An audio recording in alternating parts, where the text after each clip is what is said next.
নমস্কার বন্ধুরা, দক্ষিণ ভারতের হসপিটালগুলোতে এখন আমাদের বঙ্গবাসীর যাওয়াটা শুধুমাত্র প্যাশন নয়, প্রয়োজনও বটে।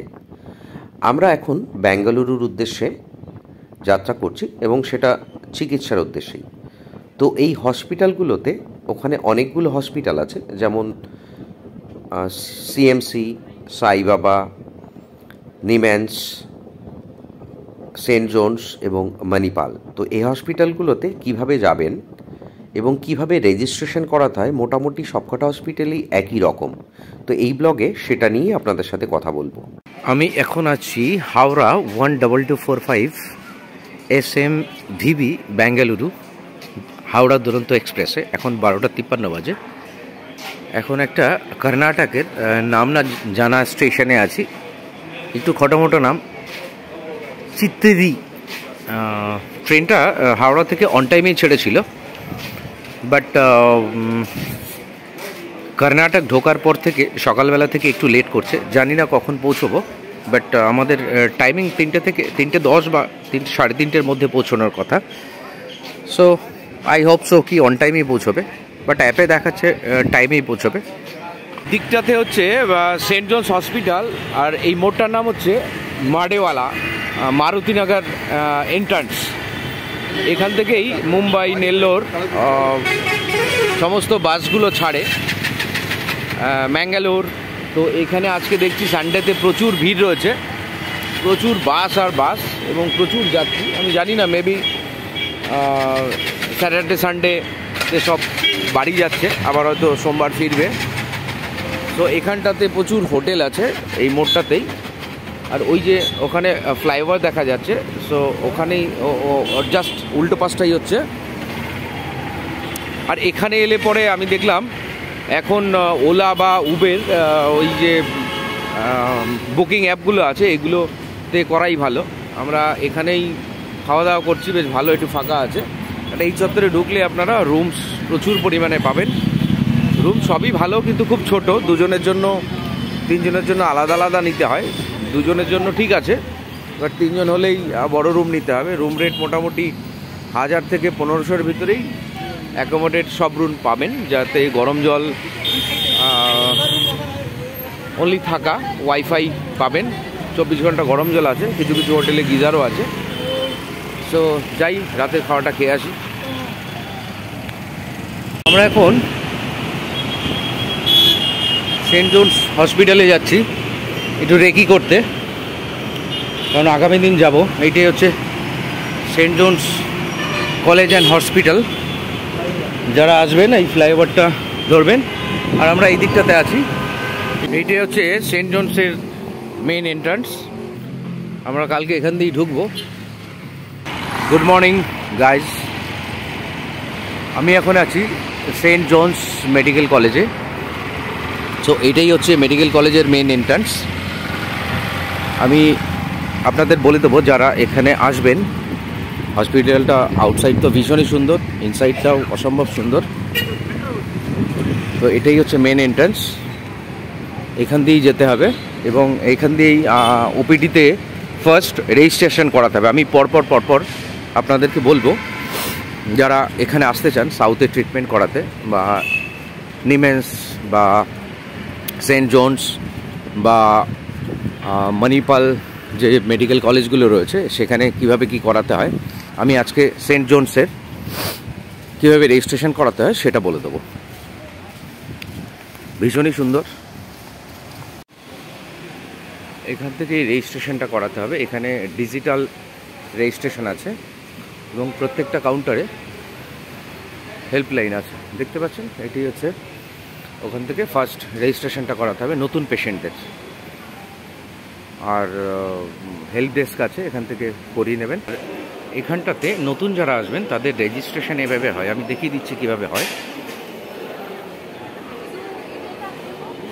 এখান থেকে রেজিস্ট্রেশন করে একটা নাম্বার পাবেন, ওই নাম্বারটা নিয়ে এসে ক্যাশ কাউন্টারে টাকাটা জমা দিতে হবে। আমরা এখন ক্যাশ কাউন্টারের দিকেই যাচ্ছি। আর এখানে প্রত্যেকটা ব্যাপারেই আপনাদেরকে হেল্প করার জন্য লোক আছে। প্রচুর ফুড কোর্টও আছে, আপনারা চাইলে খাওয়া দাওয়া এখানেও করে নিতে পারেন। আপনারা যেখানে যাই করুন শুধুমাত্র নাম্বারগুলো ফলো করবেন। এটা হচ্ছে ক্যাশ কাউন্টার, এখানে স্পেশাল এবং জেনারেল দুটোই দেখাতে পারেন। এটা হচ্ছে কাউন্টার, এখানে টাকা জমা দিলে পেয়ে যাবেন।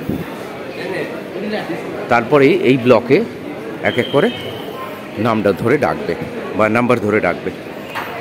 তো ঠিক আছে, নেক্সট পার্টে আপনাদেরকে পরের ইনফরমেশনটা দিচ্ছি। ডাক্তারের নাম অবশ্যই বলতে হবে যদি আপনাদের কোনো চুজেন ডক্টর থাকে।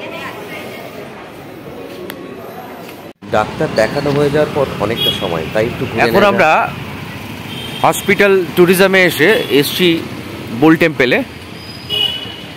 এটা হচ্ছে বুল টেম্পল। জানি না,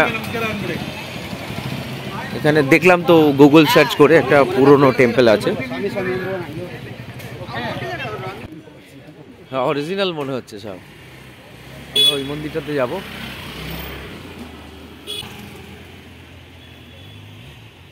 বেশ সুন্দর লাগছে, অরিজিনাল মনে হচ্ছে, লাইট জ্বললে ভালোই লাগবে। মন্দিরটা আমার খুব ভালো লেগেছে, খুব সুন্দর একটা মন্দির। চলুন এর ভেতরে যাই। এখানে একটা শ্রী বিগ বুল টেম্পল দেখতেই পাচ্ছেন। এটা নন্দী মহারাজের একটা বিগ্রহ এবং এটা দেখে আমি খুব অবাক হয়েছি।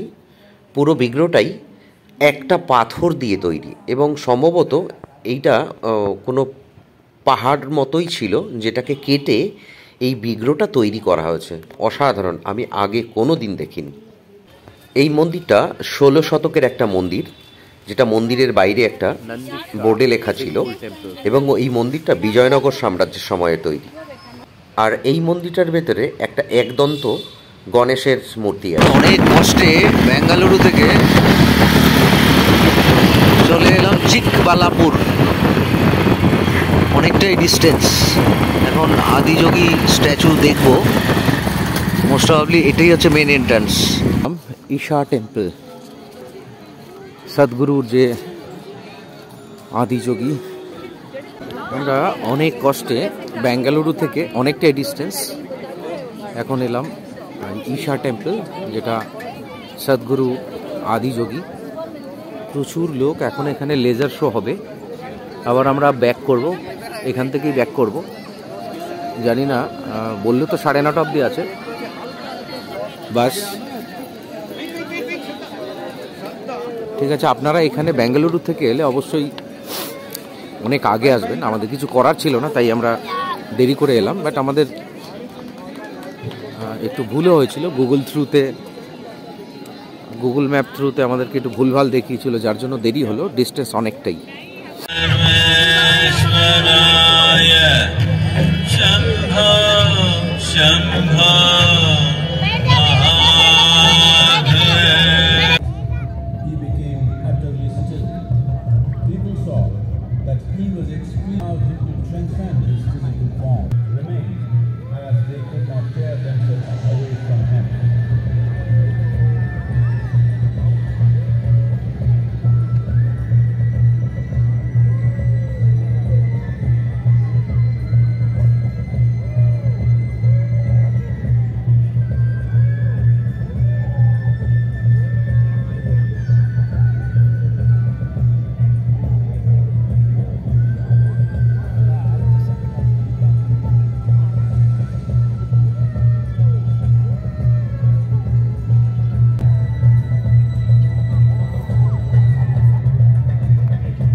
Good morning.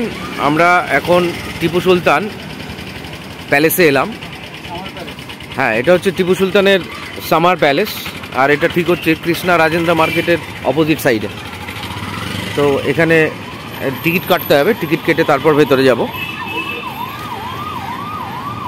টিকিট ইন্ডিয়ানদের জন্য হচ্ছে 15 টাকা বা 20 টাকা, এটা আউটসাইড মার্কেট, আর ফরেনার্সদের জন্য 200 টাকা। তো চলুন টিকিটটা কেটে যাই। সো এটা হচ্ছে টিপু সুলতানের সামার প্যালেসের এন্ট্রি পয়েন্ট। এখানে দুটো স্ক্যানার আছে, টিকিট কাটার একটা বিশেষ পদ্ধতি আছে, সেটা হচ্ছে আপনাকে ফোনপে বা গুগল পে থেকে স্ক্যান করে নিতে হবে। তারপর ওখানে আপনারা যে কজন আছেন ফুলফিল করতে হবে উইথ আধার নাম্বার, একজনের আধার নাম্বারই হয়ে যাবে।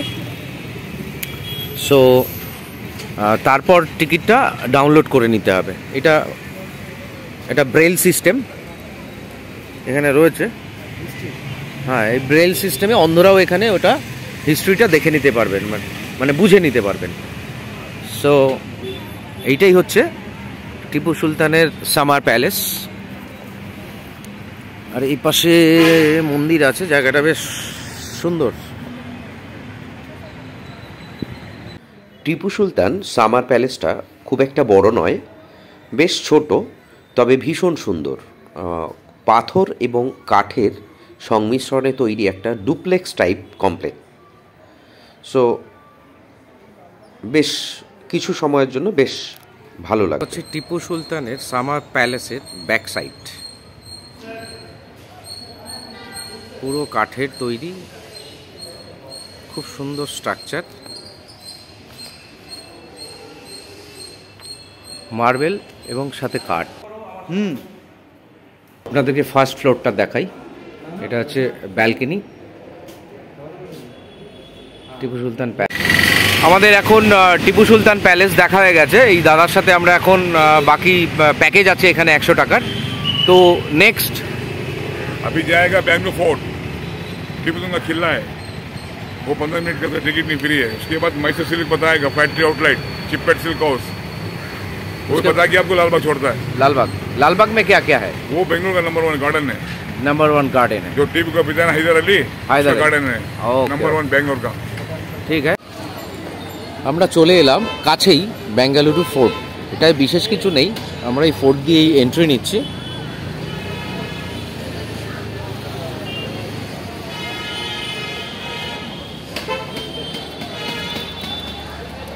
একটু পজ করে দেখে নেবেন।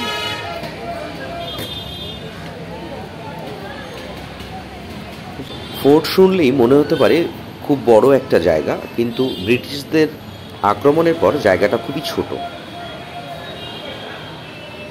দরজাটা দারুণ।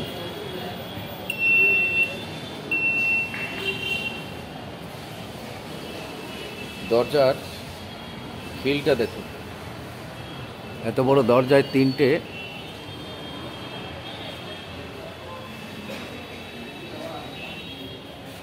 এখানে একটা মন্দিরও আছে।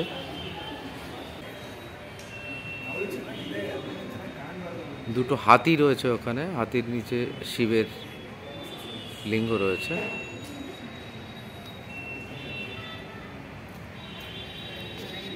এটা শিব মন্দির, যেহেতু নন্দী মহারাজ বাইরে রয়েছে। ব্রিটিশ আক্রমণের পর বেঁচে যাওয়া যতটুকু অংশ ফোর্টের রয়েছে, সেই বাকি অংশটুকুই এখানে রয়েছে, তবে বেশ সাজানো গোছানো। অল্প সময়ের জন্য খুব একটা খারাপ লাগবে না। এবং হাতে আমাদের যেহেতু একটা দিন বেশি সময় ছিল, তাই সেই দিনটাকে ইউটিলাইজ করতেই হবে, কারণ আমাদের পরের দিন টিকিট, যদিও আমরা ট্রেনের টিকিট পাইনি, এখানে এলে অবশ্যই ট্রেনের টিকিট কনফার্ম করে আসবেন এবং ফেরার টিকিটও কনফার্ম করার চেষ্টা করবেন। না হলে ট্রেনে বুঝতেই পারছেন একটা দিন বেশ অসুবিধেই হয়।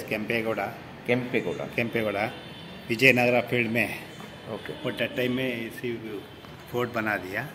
केम्पेगौड़ा होने के बाद में मैसूर महाराजा चिक्काराजा वड़ेयर उस मेंटेनेंस कर दिया। चिक्काराजा मेंटेनेंस, हाँ, केम्पेगौड़ा पहले Kempegowda, second Chikkaraja Wadeyar, third Hyder Ali Khan. Hyder Ali Khan time में उस डंजन बना दिया, इसे जेल। इसी कैप्टन डेविड इधर में लॉक कर दिया। दैट टाइम थर्ड बार इधर ही हो गया ये फोर्ट में आने के बाद में थोड़ा इधर साइड में पूरा डमोलेशन हो गया, स्मॉल बचाव हो गया। This is actually a remaining part of this fort.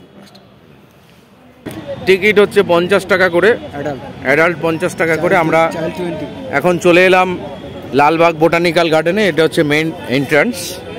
আর বাচ্চাদের 20 টাকা করে টিকিট, 6 বছর অবধি। চলুন তাহলে বোটানিক্যাল গার্ডেনে। তো বোটানিক্যাল গার্ডেনের ম্যাপ এখানে দেওয়া আছে, কি কি আছে এখানে একটু দেখে নিন, কোন দিকে কি আছে। লাইব্রেরিও আছে, glass house, west gate, directors building, library. এই বোটানিক্যাল গার্ডেনটা হায়দার আলীর সময়কারের, এবং এখানে আপনারা ওলা বা উবের এগুলো অ্যাক্সেস করবার চেষ্টা করবেন, কারণ ভাষাটা একটা প্রবলেম। ইংরেজি এবং হিন্দি বা এখানকার লোকাল ল্যাঙ্গুয়েজই একমাত্র ভরসা। বোটানিক্যাল গার্ডেনটা সারাদিন ঘোরার জন্য বেশ আদর্শ জায়গা, তবে ওলা উবের এগুলো করে এখানে আসাটাই ভালো। বাস সার্ভিস অ্যাভেলেবেল আছে, আপনারা চাইলে বাসেও এখানে আসতে পারেন। সেন্ট জোন্স হসপিটাল থেকে এখানকার দূরত্ব 5-6 কিলোমিটারের মধ্যেই। প্রচুর খাওয়া দাওয়ার দোকান আছে এখানে। এবার এই ঘুরতে ঘুরতেই সেন্ট জোন্স সম্পর্কে কিছু জরুরি তথ্য আপনাদেরকে দিই। সেন্ট জোন্স হসপিটালে সকালবেলা অবশ্যই খালি পেটে যাওয়ার চেষ্টা করবেন, কারণ যদি কিছু টেস্ট করার হয়, বেশ কিছু টেস্ট নিশ্চয়ই করা হয়ে থাকে যেগুলো খালি পেটে করতে হয়। তো আপনারা যদি খালি পেটে যান তাহলে সেই টেস্টগুলো সেই দিনই হয়ে যাবে এবং সেই দিনই রেজাল্ট পেয়ে যাবেন এবং ডাক্তারকে দেখাতে পারবেন। এবং আধার কার্ড বা ভোটার কার্ড এগুলো সঙ্গে রাখবেন, কারণ আধার কার্ড দিয়েই রেজিস্ট্রেশনটা করা হয়। আর আশেপাশে যে হোটেলগুলো রয়েছে সেগুলো মোটামুটি 1000 থেকে 1500 টাকার মধ্যে পেয়ে যাবেন। এবং এখানে ওলা উবের এগুলো অটোও পাওয়া যায়, তো আপনারা চাইলে অটো অ্যাক্সেস করবেন, তাতে আপনাদের ভাষাগত সমস্যাটা অনেক ক্ষেত্রেই দূর হবে। এবার আমাদের ফেরার পালা। আমরা 7 তারিখ থেকে 13 তারিখ অবধি ছিলাম। গুড মর্নিং, আমরা এখন এয়ারপোর্ট যাচ্ছি, তবে এখন বাসে আছি। তো এই বাস স্ট্যান্ড, এটা আমাদের সেন্ট জোন্স হসপিটাল থেকে মাত্র 5-7 মিনিটের, যে কোনো অটো ওই 100 টাকা মতো নেয়। আর এই বাস স্ট্যান্ডটা থেকে আপনার ওই এয়ারপোর্ট যাওয়ার সরাসরি বাসগুলো পাওয়া যায়। এটার নাম হচ্ছে সিল্ক বোর্ড। তো ঠিক আছে, চলুন আমরা এয়ারপোর্ট ঘুরে আসি। ওখান থেকে ফ্লাইটটা ধরতে হবে, ঘুরে আর আসবো না, ঘুরে সোজা কলকাতা ব্যাক করবো। চলুন, বেঙ্গালুরু কেম্পেগৌড়া এয়ারপোর্ট। এই ভিডিওটা যদি ভালো লাগে তাহলে জার্নি উইথ মহাজন চ্যানেলটা সাবস্ক্রাইব করবেন, কমেন্ট করবেন এবং লাইক শেয়ার করতে ভুলবেন না। ধন্যবাদ।